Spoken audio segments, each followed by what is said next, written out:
You're on Fresh FM, the Deadline Report with Vidgen Investigates. We are going to finish off the last show on my Terry series today, so I'm not going to give you any songs. It's just going to be me talking all for the entire 30 minutes. And I figure it's one of those things that you're either interested in what I'm having to say, in which we love it, or in case you don't, in which case go and do some vacuuming. We do Wednesday nights, 9 p.m, Sunday afternoons, 1 p.m. every second weekend. We're on my website, Postman Productions, or you can come to Fresh FM and find the podcasts. But let's get straight into it. So last week we've been leading the whole history about what the historic connections are of terrorist organisations, who are the sugar daddies, this repeated situation where Western corporate media just have this cognitive dissonance where they're ignoring the brutality and repeated history of ultra violence.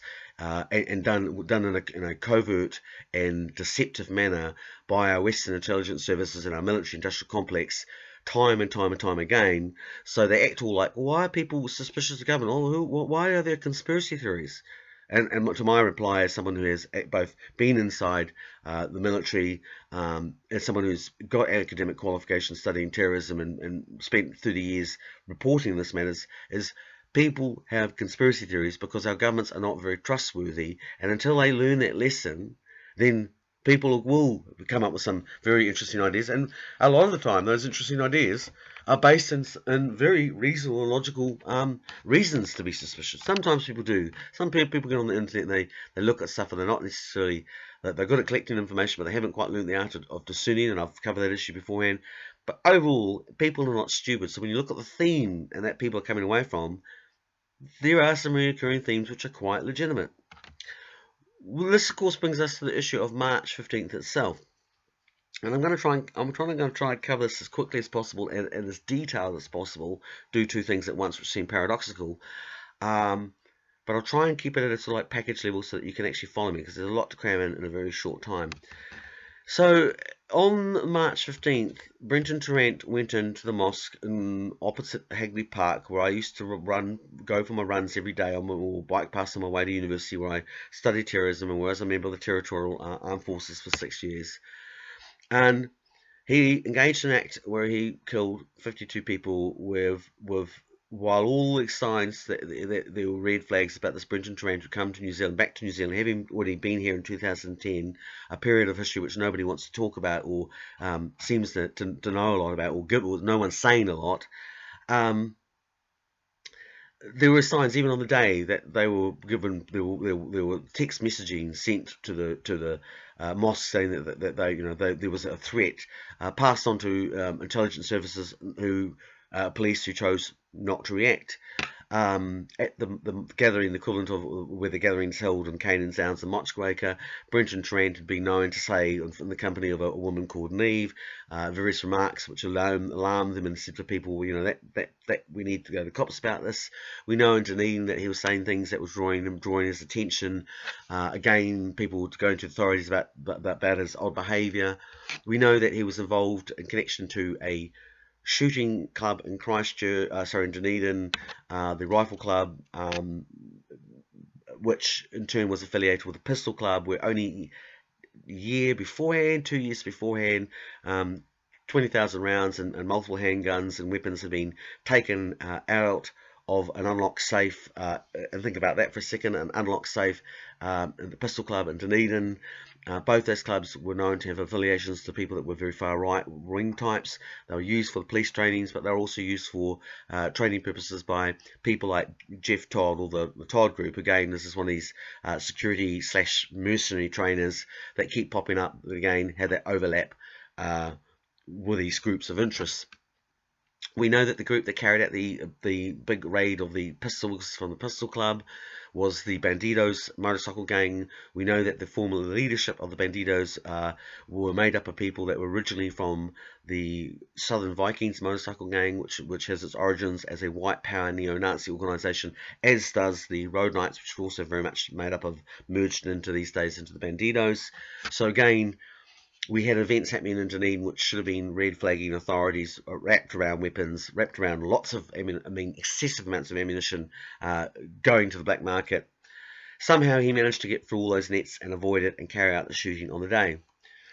when we we'll come back to the mosque in a second, but when you leave the mosque where there are questions occurring, Brendan Trent then jumps in his vehicle and shoots off at excessive speed down one-way direction of approximately 2 to 3 kilometres long, a strip known in Christchurch as Bailey Avenue, along Hagley Park onto Bailey Avenue. Then he turns right into eventually what will be the road that leads him to the mosque, the second mosque in Linwood. Uh, at that point, when he's driving down this road, which is covered with excessive amounts of CCTV cameras at every single intersection, he used to go for about 9 interceptions, nine intersections, and he's driving very, very fast, very radically. The authorities at the stage know that there is a shooting in progress. They will have the Central Command will be looking at all the live camera feeds that occur of Christchurch, which is based around a one-way road system, and he should have been, but by the time he had gone through several intersections with this radical manner, should have been raising red flags right there. Of course, nobody would be able to do much about it, well, you think anyway, because it's a one-way system, and the way that the police had actually dispatched all vehicles to the mosque originally, that meant that there was no resources left behind to set up a standard perimeter ring, which is normally what is the standard protocol in any event like this, that you actually don't just send all the boys to dive on the rugby ball. You stagger it in a way so that you can actually catch the person fleeing the scene and create literally a net that captures them. They didn't do that in this particular case. They all dispatched down the one-way system to the mosque.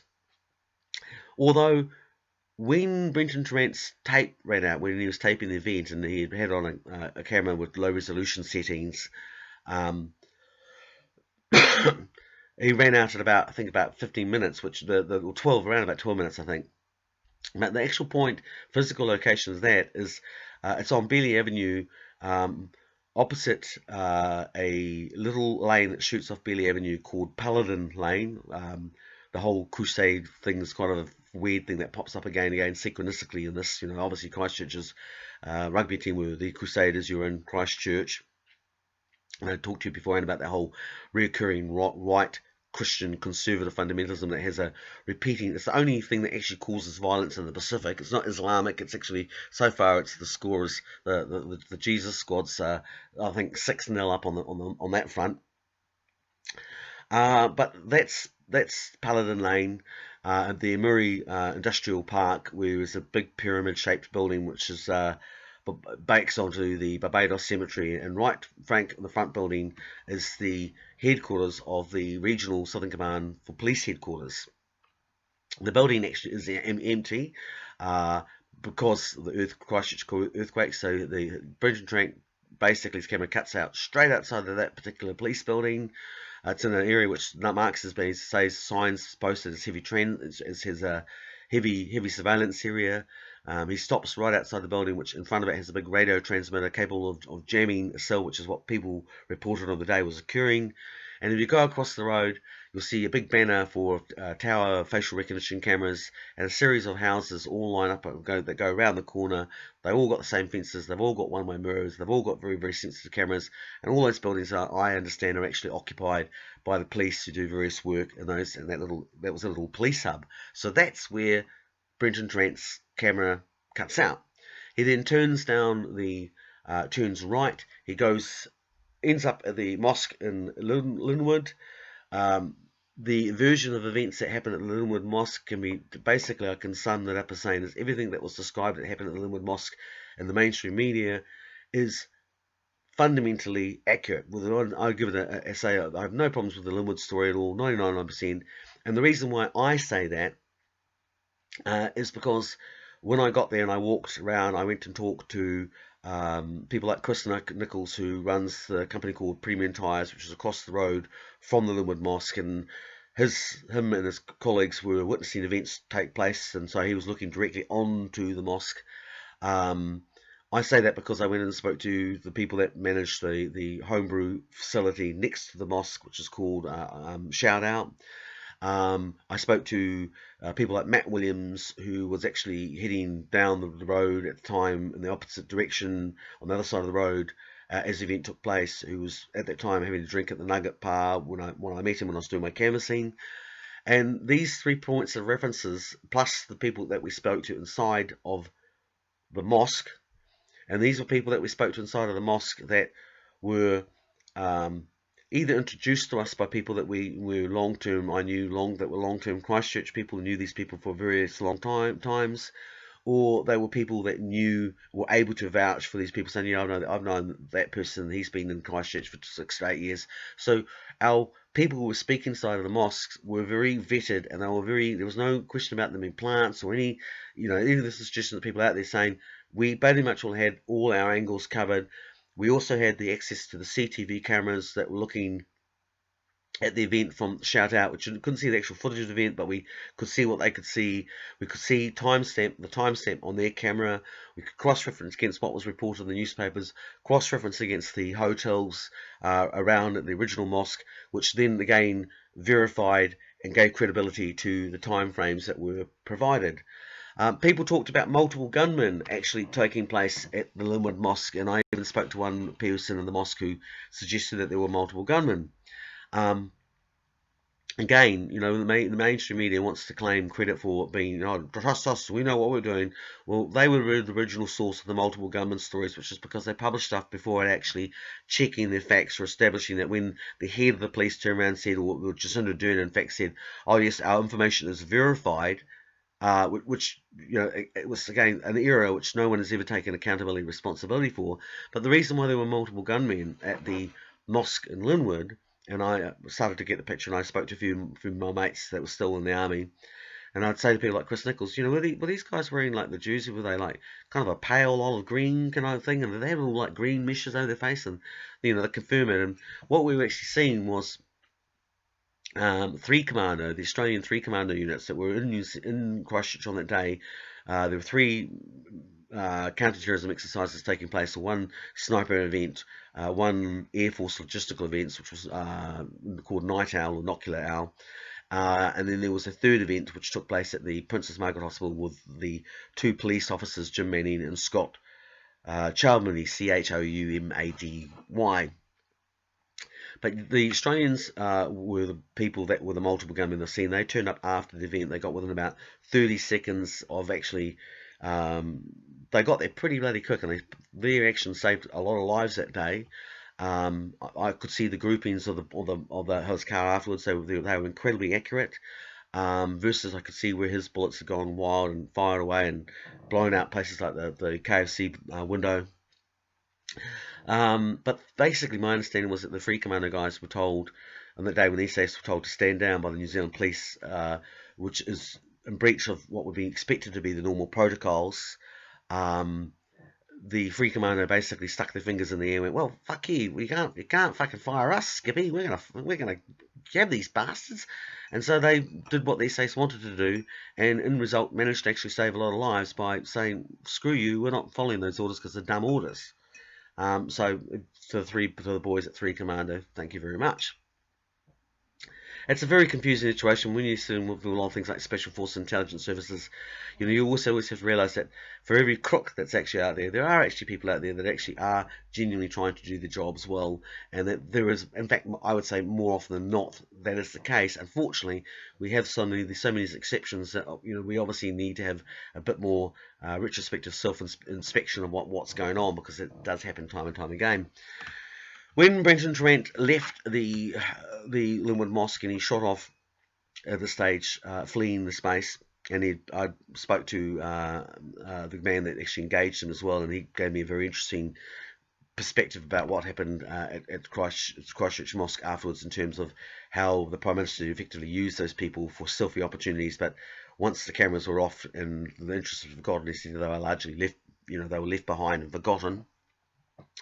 But our shooter leaves the Linwood Mosque, which is made up of working class people, and it is what it actually is, to the best of my judgment. That's my viewpoint. And he then disappears off, turns right again. He's now heading down the main another main route, which is almost taking him almost right back. It's almost, imagine a square taking him right back towards the Hagley Park, and he's heading out of Christchurch when he is actually engaged on I think it's called a Strickland Street. And at that point, the photo which is taken by David Williams, you can see just around the corner of where he gets arrested, there's a man also being handcuffed, and there's a weapon with a silencer on the path. And that's an interesting photo because it's never been explained who he is. We have a man arrested on Harrow Street going to achieve reach his kids. We have a young teenager taking photographs of the mosque beforehand, but who gets arrested, released, and again we never hear about him ever again. We have a janitor wearing camouflage gears at one of the schools. I think it was Papanui School. Probably worth a follow up because there are some interesting things I've now heard since then about that event. But we have these all accounted for. But the man that's been arrested on Strickland Street, nobody who's the photos taken by David Williams, has even identified why we have an additional man that's not mentioned in the newspapers. If you do the count and the math, you end up with one extra person. You're going, what? That's a bit weird. We know that the man that actually arrested Brenton Tarrant, who like Andrew Breivik in Norway, had identified himself as a Freemason, he'd be arrested by Jim Manning, a police officer who had a personal vindictive against an arms advocate lawyer man trying to be a lawyer. So when I say personal vendetta, those two had clashed, and it was a long, extensive, really rather ugly police case, which is where Jim Manning, the man that arrested Brenton Tarrant, first gained notoriety. Scott Shamini is involved in interesting companies like the Libertariat and Burning Scorpion, which are, again, just like Minerva and Paladin, they are clearly Masonic names. So it's very interesting. Basically, what it's saying to you is a Freemason arrested a man that claimed to be a Freemason. And as I said to you, I don't care too much about the Freemason component itself, but I'm recognise that these organisations have been used as conduits in the past. If you look at things like, for example, I said to you, the P2 element in Italy, with the far right again used a Freemason organisation as a front for their own covert operations. And as again with Andrew Breivik, this far right person taking photos of him in a Freemason Masonic apron and claiming that he was a Freemason. Whether that's never actually been the authenticity of both Brenton Tarrant and Andrew Breivik, their claims, they claim this, but it's never actually been proven whether that's the case, and the Masonic Lodge haven't come out before or against it, which is what the Freemasons do. They have a neither denied nor confirmed policy. And these, of course, that same kind of component which has come up with people like Michael Stace at the NCP, who also have this Masonic connection, which again I only mention because at that time I was working with Vinnie Eastwood on covering this event in Christchurch. When I went down to cover this with Vinnie, who I've worked for 10 years and had up until this point a great deal of respect, and I love and adore counterculture. I think the idea of us thinking, exploring crazy ideas is not something to be scared of, and I'd always enjoyed it with Vinnie. But he on the phone says, "Oh yes, when we get down there, a man called Kelvin Alps is going to meet us, and he's going to take us away for a party and have cake." I mean that's literally what he said. And going, well, really? We're coming down to investigate a mass murder, and you're excited about a party and cake? More importantly, I'm going, you're nuts. Kelvin Alps, who's a man who runs an RNZ, who I actually did have, I was going to be a candidate for RNZ. Kelvin turned around and donated money into my own account very generously, and then I realised that actually no, his far right days, which he said were behind him, were very much still with him. And so my advice from my own previous experience with Kelvin Alps, a man who, if you go to his own website, is the president of a motorcycle gang. He's got pictures of him and his son in the Masonic apron, shaking hands with the top Freemason man in New Zealand, so you can confirm that Masonic connection. And this is the man that's going to meet me and Vinnie Eastwood, who's got far-right connections, when we're about to cover this terrible, terrible tragedy in Christchurch. And I'm going, Vinnie, you're nuts. Don't do it. And I get down there, and Kelvin's not there, but Vinnie appears to have, be relatively flush. And I start to ask her, so, well, Vinnie, are you taking money from Kelvin Alps, effectively the neo-Nazi Mason? KG. Comes a long story short, yes, he was, and now, of course, he's tied up with the NZPP. Again, I don't care that these groups are Masonic. I'm not really that wrapped up about Masonry, other than, yes, they are part of the old white patriarchal system. But the point is, when you're somebody like Vinnie and you've been building your career, saying that you're down to bring around the Illuminati, and the next thing you know, it's actually okay, but all the people that are donating to you are the very people, you start going, this is a setup. And yes, of course there's an alt-right wing person, because the people that actually are largely linked into the nastiness are the ones that are pushing this agenda. And it has multiple levels to it. In Christchurch, having that particular event occur, of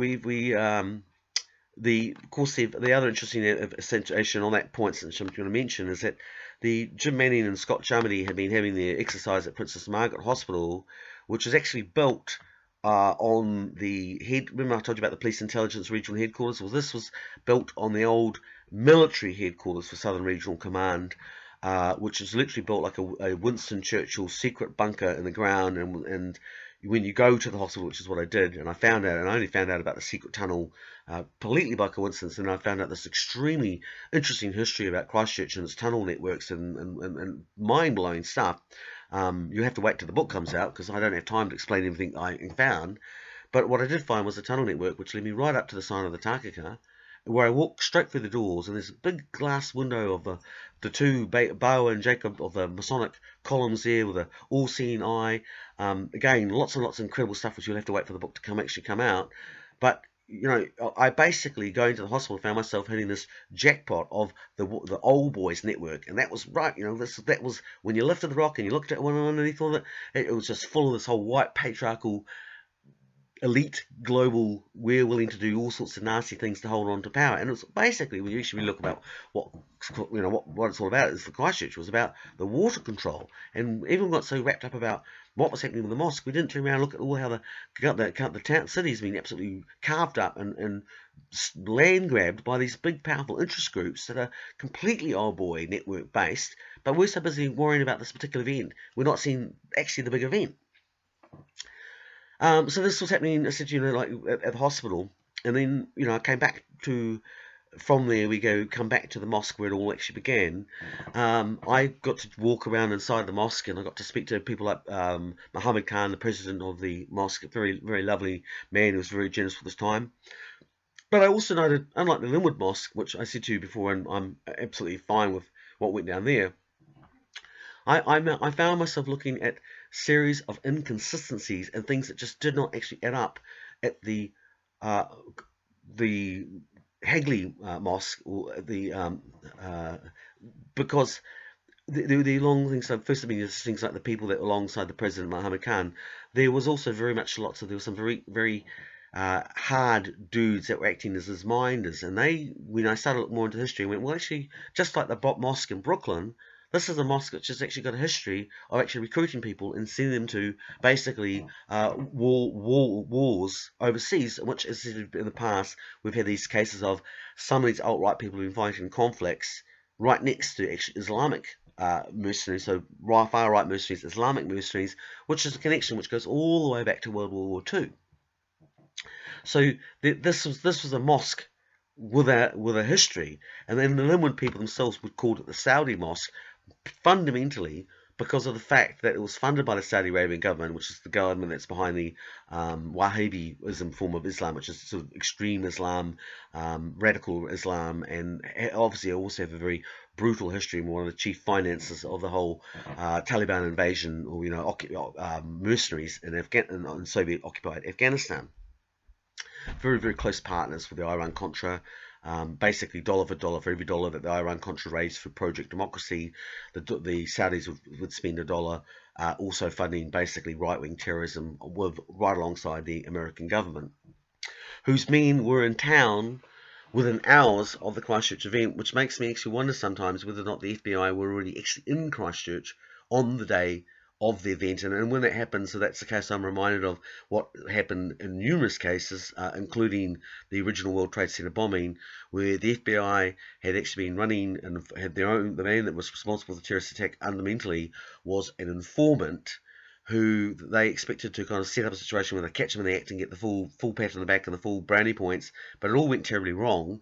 And I sometimes wonder if that's what happened in Christchurch, was that these elements, they thought that they were going to catch these people in the act, but because of miscommunication error, things got out of control. And would certainly explain a lot of the presence of the fact that there are 3 military exercises, the oddity that there just happened to be these people from the same old boys club there to arrest them, lots of these little things. And then you turn around and you start to look at things like what I think, I've only got 6 minutes, so I need to kind of wrap up as much as I can. But when I'm looking at things like I looked out across the road at Hagley Park, and one of my, I had, after I had walked through the mosque and walked around it, I had the opportunity to have both an army engineer and a former police officer whose brother was a hunter all walk around and check it out for me as well. So I had people that were actually professional, had knowledge of ballistics and forensics, actually walking over the sites for me, watching my back, and we're comparing notes. And one of the things we noticed was that when the person comes out and the Brenton Tarrant is firing out towards Hagley Park, there's a whole bunch of trees there, and yet none of those trees have any bark. The wall, the cinder brick wall, which is right in front, has no pot marks. I can't give you an explanation about why that actually is, but I can say that it's not consistent with all my training as both the person that was in the artillery weapons ballistics, who was an artillery intelligence operator, albeit a very low. I was, as I said, a gunner, so not necessarily extensive, but I have been around firearms all my life. And again, with people that have similar and even better qualifications, both agreeing that something was odd about it ballistically. Turns out that the person who's running the ballistics for the police is actually from Australia, and he's the same man that ran the ballistics for the Port Arthur case, which if you ever take time to read about Port Arthur, even if you're not into conspiracy theories, you'll very, very, very quickly start to think, this is a bit odd. There were numerous things that took place in Christchurch with protocols, as it's explained to you, about the way that the traffic was directed to the standing down of the SAS. It didn't follow protocols, and I'm reminded of another little synchronistic event that just prior to the March event 5th, they had an event called Crisis X in Christchurch. It was attended by people like Bob Parker, Mike Hoskins, very affluent media, political people, and it was about the idea of a terrorist attack that had an online component taking place, and it was all about training about how to respond and what to do, and it talked about things about seizing opportunity out of crisis, so that if you came across as being looking all humble and sincere, then you could use this to actually reinforce your brand. So they're basically saying, here's an opportunity to be a vulture and chew on someone else's bone and make yourself look good by getting successful off their misery, which is effectively what Mr. Azim, who's the man that engaged the shooter at Linwood, turned around and said to me, he's like, the government was very, very good at wanting to be seen to do good, but once the cameras turned off, they largely forgot about us. So at Christchurch, you have the situation where there's lots of odd things actually happening around the actual mosque, and you can wait till my book comes out of this one day, which will hopefully be sometime next year, and it will be a good one, I can tell you that. But if you head straight up out of the mosque and you go 2 minutes drive up Riccarton Road, you'll come across another little brick building which has right outside it banners for tower facial recognition security. So the same towers that I saw outside the opposite the police regional intelligence building on Beeley Avenue, there's another banner like that on Riccarton Road, and it's outside a place called Antonia House, which I only became aware of because of the fact that it hit the newspapers because there was an arson attack carried out supposedly by a teenager with psychiatric issues, which has repeated what happened at Princess Margaret where they're having the terrorist exercise. That too also had a case of arson exactly where the counter-terrorism exercise was taking place, also carried out by a youth with psychiatric issues. And because of these two fires, I went, well, I know what happened there. What's this place? I never heard of Antonia House, so I went and had a look at it. Not much there other than the fact that just like Princess Margaret, turns out that they also have counter-terrorism training exercises take place in this same building, part of the Civil Defence Guardian operations, or Project Guardian. Right next door to it, there is a big red building with lots of cameras, and it's got storm doors on it. And that is actually the home to Spark. When I tracked down, I had to do lots of finding little tricky tricks to find out who owned the secret building with no marks on and no Google description. Inside it, it has an agency inside of that building called Cordia, who operated out of there. Cordia As I said to you, the ones that were the white powder showed up during the anthrax situation.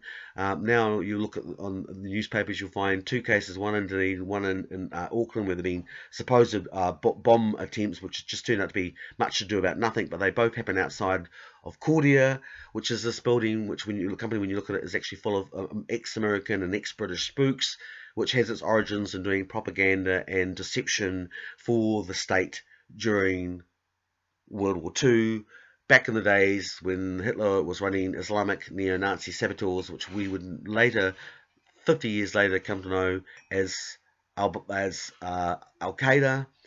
Back in the days when the Nazis, having realized they lost the war, said that they were planning to carry on a new, they lost the battle, but they hadn't lost the war. And all these days ahead before September 11th, the same anniversary date that the Nazis were invaded by America, it's the day that the Twin Towers blew up.